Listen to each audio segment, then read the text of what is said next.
أعوذ بالله من الشيطان. بسم الله الرحمن الرحيم. قال الله تعالى في شأن حبيبه إن الله وملائكته يصلون على النبي يا أيها الذين آمنوا صلوا عليه وسلموا تسليما. اللهم إنا نحن نصلي على سيدنا وشفيعنا وحبيبنا ومولانا محمد مولى شان ماهي البطلان حاشر الإنسان رحمة للعالمين سيد الأنبياء والمرسلين شفيع المذنبين الصلاة والسلام على آله وأهله وأهل بيته وأزواج أجمعين برحمتك يا رحم الراحمین. لاکھوں سلام، کروڑوں درود میرے آقا میرے مولا حضرت محمد مصطفیٰ صلی اللہ علیہ وسلم کے نام مبارک پر. آج محفل درود شریف کی درس قرآن کے سلسلہ شعبان معظم تک پہنچ گیا. اس شعبان، رجب، شعبان اور رمضان، یہ 3 مہینے کا تقدس، جس کے بارے میں اس سے پہلے کی درس میں نے عرض کیا تھا. رجب میں شب معراج ہے، شعبان میں شب بارات ہے اور رمضان میں شب قدر ہے. یہ مقدس راتیں ہیں، مقدس مہینے ہیں. ایسی مقدس راتوں، ایسی مقدس مہینوں میں بدبخت ظالموں نے جو پشاور کی مسجد کے اندر جو خودکش دھماکہ کیا، بہت دکھ اور بہت افسوس کی بات ہے. الفاظ نہیں کہ اس کی میں تعزیت کر سکوں، الفاظ میرا ساتھ نہیں دے رہے، کیونکہ اس مسجد کے اندر اتحاد بین المسلمین کے سلسلے میں اس عاجز و فقیر نے بھی پروگرامات کیے ہیں، اور وہاں کی جو لوگ ہیں بڑی محبت کرنے والے، اور یہ فرقہ پرستی سے نکل کر اس پاکستان کے معاشرے کو ہم اتحاد بین المسلمین کی طرف لانے کے لیے اخوزادہ صاحب کی بڑی کردار ہے، اور اس طرح کافی وہاں پر چاہنے والے ہیں. اللہ تعالیٰ وہ جو شہداء ہیں ان شہیدوں کو جوار رحمت میں جگہ عطا فرمائے، اور جو زخمی اس وقت ہاسپٹل میں ہیں اللہ رب العالمین ان کو صحت کاملہ عطا فرمائے. اور جو جن گھروں کے اوپر ہی جن کے 4 بچے گھر کے افراد جو شہید ہوئے ہیں، اللہ رب العالمین ان کے دلوں کو صبر عطا فرمائے. اللہ رب العالمین ان کی جو والدین ہیں، جو گھر میں بزرگ ہیں، جن پر جو یہ بیت رہی ہے، یہ قیامت، یہ آفت جو ان پر آئی ہے، اللہ اپنے در سے اپنے حبیب کے صدقے ان کو صبر و جمیل عطا فرمائے. برادران اسلام، یہ جو معاملات ہمارے معاشرے کے اندر بگڑاؤ کی طرف جا رہے ہیں، بڑی افسوس کی بات ہے. میرے تمام تر چاہنے والوں سے بالخصوص اور تمام پاکستانیوں سے میں اپیل کرتا ہوں کہ جو مملکت کے اندر جو فرقہ پرستی کی ہوا کو، جو تشدد کی ہوا کو، جو ٹکراؤ کی کیفیت کو پیدا کیا جا رہا ہے، اس کو ٹھہراؤ کی طرف لانے کے لیے ہر شخص اپنا کردار عطا کرے. اس دہشت گردی کے جو خاتمے کے لیے انتظامیہ کے ساتھ مکمل طریقے سے تعاون کیا جائے، اور مکمل طریقے سے ہم ایک قوم بن کر، حکومت کا بھی فرض ہے کہ اس قوم کو اعتماد ملے، کیونکہ من حسن قوم ہم اس دہشت گردی کی اس لہر سے نکل سکتے ہیں. اللہ اس ملک پر رحم کرے. اس سے پہلے جو جس طریقے سے ہم آپ لوگوں نے بھی دیکھا، سارے لوگوں نے دیکھا، کس ایک اذیت سے، اس کرب سے، اس جو مسجدوں سے، مدارس میں، خانقاہوں میں، امام بارگاہوں میں، چرچوں میں، جنازوں میں، کہاں کہاں دھماکے نہیں کیے گئے۔ اللہ رب العالمین اس ملک کو اس آگ اور بارود سے محفوظ رکھے، ان شیطانی طاقتوں کی شر و غضب سے محفوظ رکھے، اس فقیر کی دعا رہے گی۔ برادران اسلام، آج جو یہ چاروں طرف جو آگ لگائی جا رہی ہے، جو ہماری پالیسیز جو ہے اس کو منجمد کر دیا گیا ہے، ہماری خارجہ اور داخلہ پالیسیز منجمد کر دیا گیا ہے۔ لوگ کہتے ہیں کہ یہ دہشت گرد اس لیے شروع ہو گئی کہ ہم نے اپنے پالیسی کا رخ بدل دیا، ہم جو ہے نا ان مکار امریکہ سے نکلنے کے لیے دوسرا رخ ہم نے اختیار کر لیا، اس لیے پاکستان میں دوبارہ دہشت گردی شروع ہو گئی۔ اس سے پہلے تو ہم ان کے گود میں بیٹھے ہوئے تھے نا، ہم تو ان کے اتحادی تھے، ہم تو ان کے حکم کے تابع دار تھے، تو کتنے ڈرون طیاروں نے بمباری نہیں کی، 80,000 سے زیادہ لوگ شہید کس طرح ہوئے۔ میرے بھائیوں، پالیسیز، ان دونوں پالیسیوں سے ہٹ کے امت کو، مملکت کو امت کی پالیسی اپنانا ہوگا، حضرت عمر فاروق رضی اللہ تعالیٰ عنہ کی پالیسی اپنانا ہوگا۔ اس طریقے سے اس مملکت کے اندر امن و سکون آ سکتا ہے۔ اللہ اس مملکت کے اندر امن و سکون لائے، کیونکہ دو طاقتیں ہیں، میں اکثر کہتا رہا ہوں، یہ دو قوتیں ہیں اس زمین کے اوپر جو مفسدین ہیں، جو فساد کر رہے ہیں۔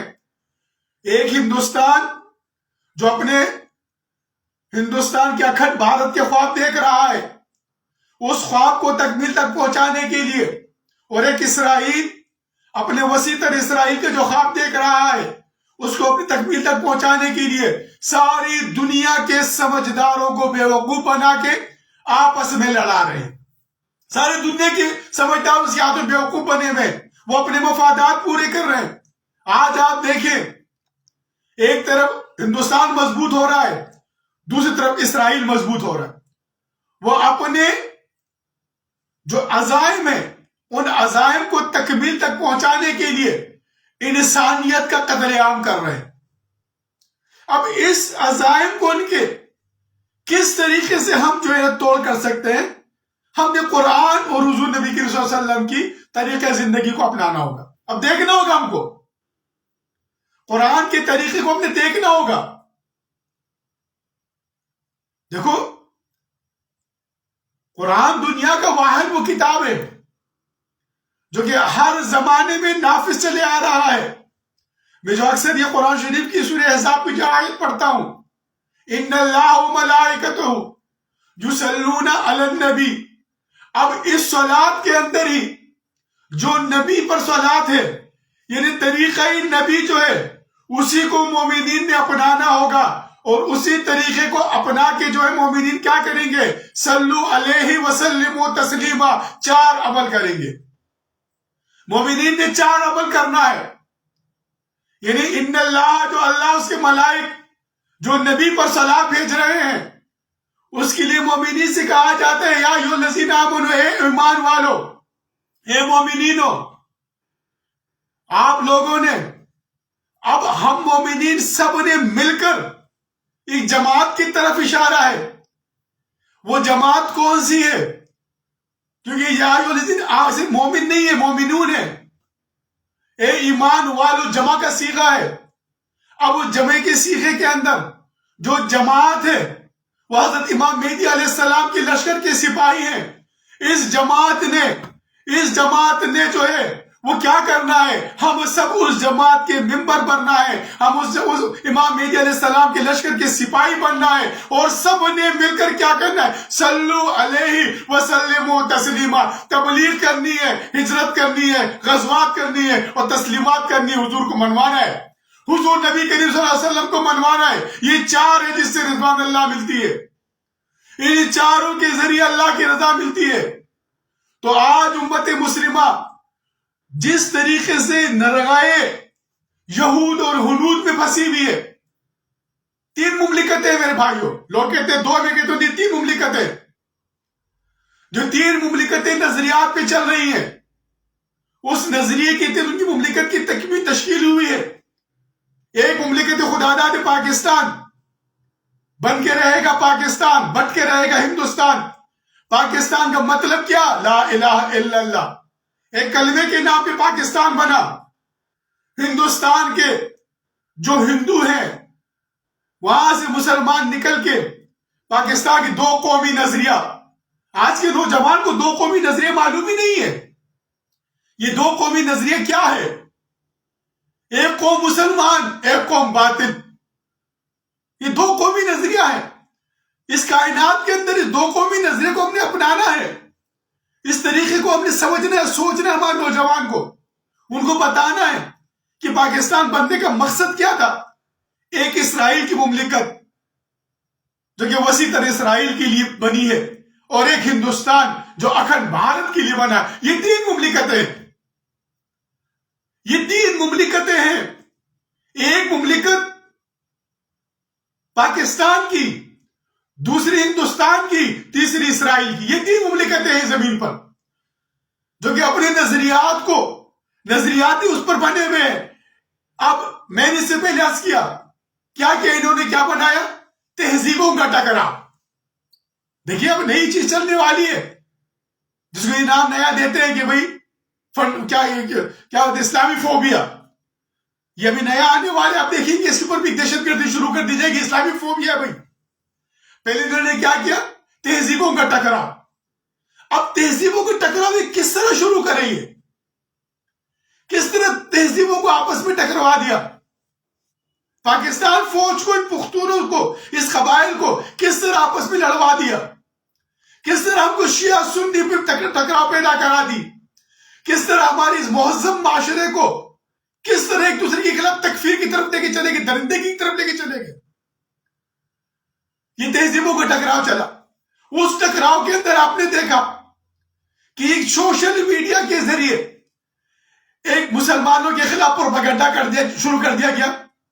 جہاں بھی دہشت گردانہ کارروائی کے خلاف کوئی بھی ڈرامہ بنتا تھا، کوئی بھی کچھ بھی ہوتا، اس میں داڑھی والا اور شملے والا دکھایا جاتا تھا. اس نے داڑھی چھوڑی ہوئی جناب. اب امت کو، مسلمانوں کو، پوری دنیا کو کہ یہ داڑھی والے دہشت گرد ہیں. مسلمانوں کے خلاف پورے مواد کو بنایا گیا. اس تہذیبوں کے ٹکراؤ کے بعد کیا کریں یہ لوگ؟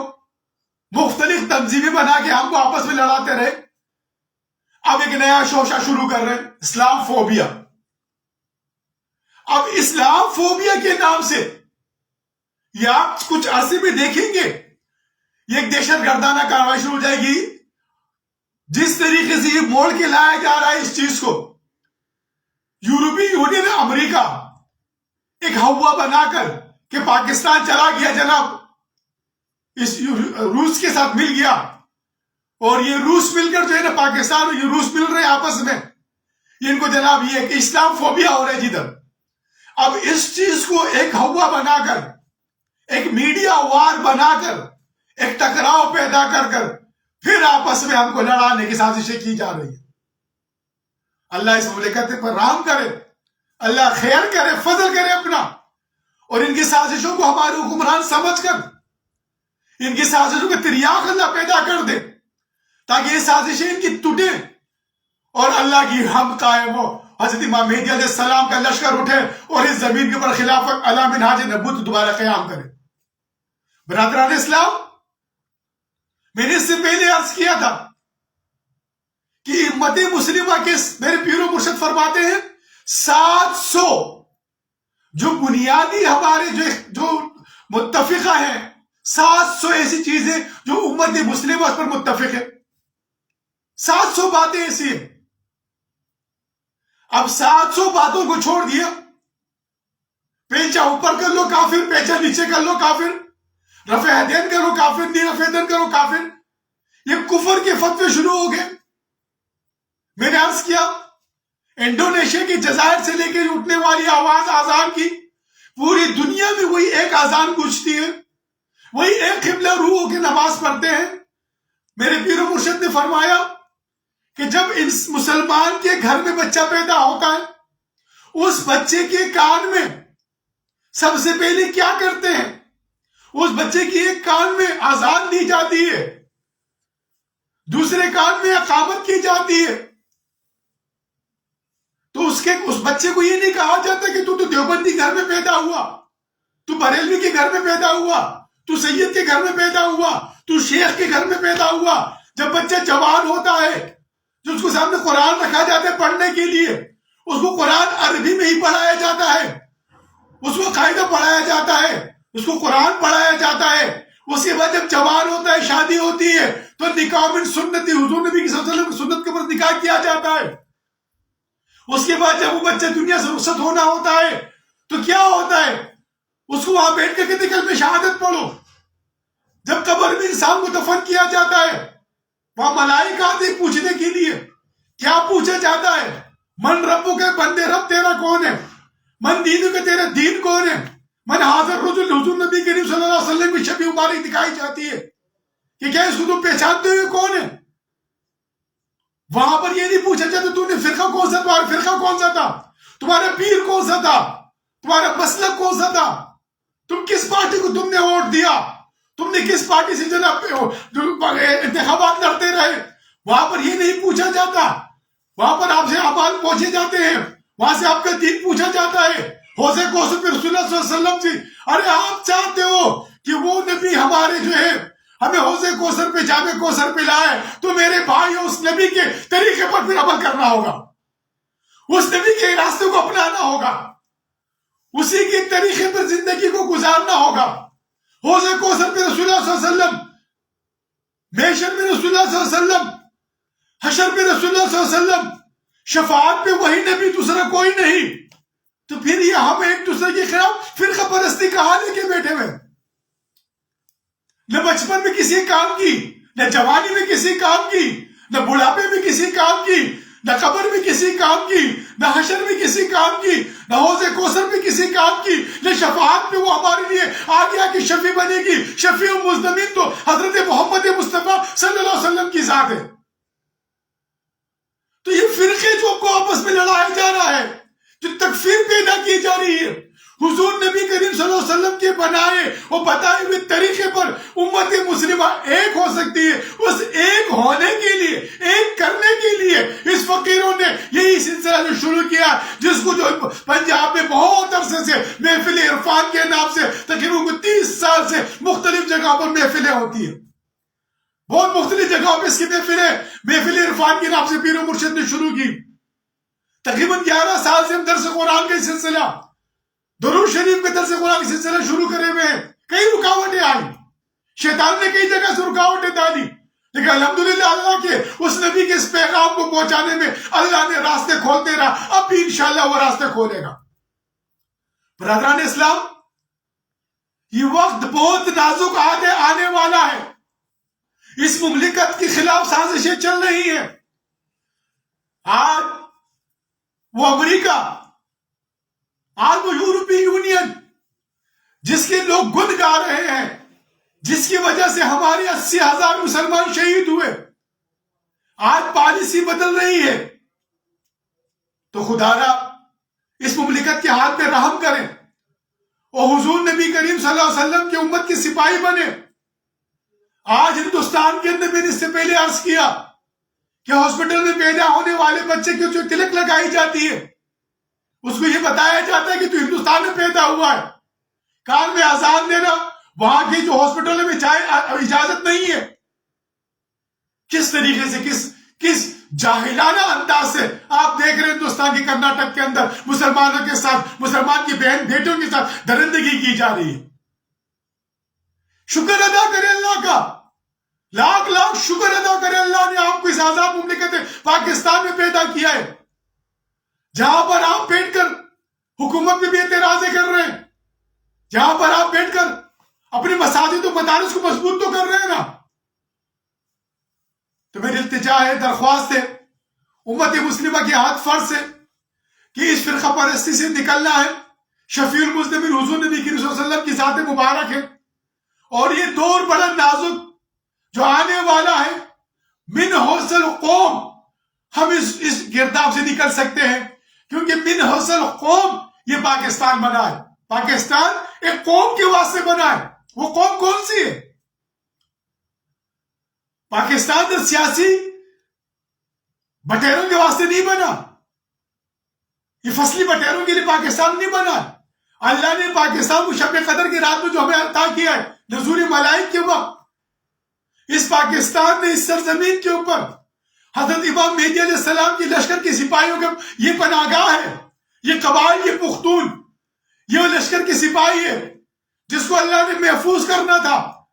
آج یہ بین الاقوامی سازشوں نے ایک بار پھر پختون اور پاکستان فوج کو آپس میں لڑانے کے لیے جو جالیں بن رہے ہیں، اس جالوں کو توڑنا ہر پاکستانی کی ذمہ داری ہے. ہر پاکستانی کی ذمہ داری ہے.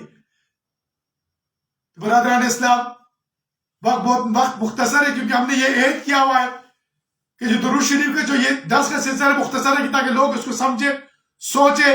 اور میں درخواست کرتا ہوں امت مسلمہ کے مذہبی حلقے سے، آئیے امت مسلمہ کو حضور نبی کریم صلی اللہ علیہ وسلم کی سنت کے مطابقت سے امت کو جوڑنے کے لیے، توڑنے کے لیے نہیں، امت کو جوڑنے کے لیے اپنا کردار ادا کرے، امت کے اندر جوڑ پیدا کرے. یہ توڑ کو، یہ نفرتوں کو، یہ عداوتوں کو، یہ جو ایک دوسرے کے خلاف بغض کو، ان کینوں کو یہ نکالے. اختلاف امت رحمت ہے، اس رحمت کو زحمت نہ بنائے.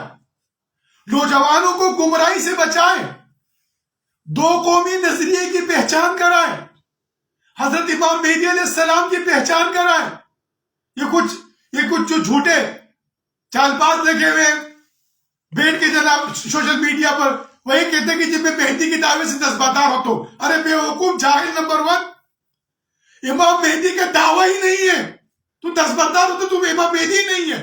جو دعویٰ کر دے وہ امام مہدی نہیں ہے، کیونکہ حضور نبی کریم صلی اللہ علیہ وسلم نے فرمایا کہ امام مہدی جو ہے وہ دعویٰ نہیں کریں گے. لوگ ان کو پہچان کر بہت تفصیل اس سلسلے میں آپ کے قریب آ کے بیعت کرنا چاہیں گے کہ ہم آپ کو امام مہدی سے کہتے ہیں آپ بیعت کریں، ہم بیعت کے سے آپ کترائیں گے. آپ روبانوں کا لباس، بنی اسرائیل کے روبانوں کے لباس پہنے ہوں گے. آپ کے چہرے مبارک، آپ کے جسم میں سے پہلے عرض کیا کہ اس کو حضور نبی کریم صلی اللہ علیہ وسلم نے ان کی بشارت دی ہے. تو اللہ تعالیٰ ہم سب کو، امت مسلمہ کو، بالخصوص پاکستان کے غیور نوجوانوں کو حضرت امام مہدی علیہ السلام کا لشکر کا سپاہی بنائے، اور ہم متحد متفق ہو کر اس معاشرے کے اندر جو ٹکراؤ ہے اس کو ختم کر کے امت کو ایک راستے پر لے کے چل کے وہ حضور نبی کریم صلی اللہ علیہ وسلم کی جو امت ہے اس کو امت واحدہ کو اکٹھا کرے.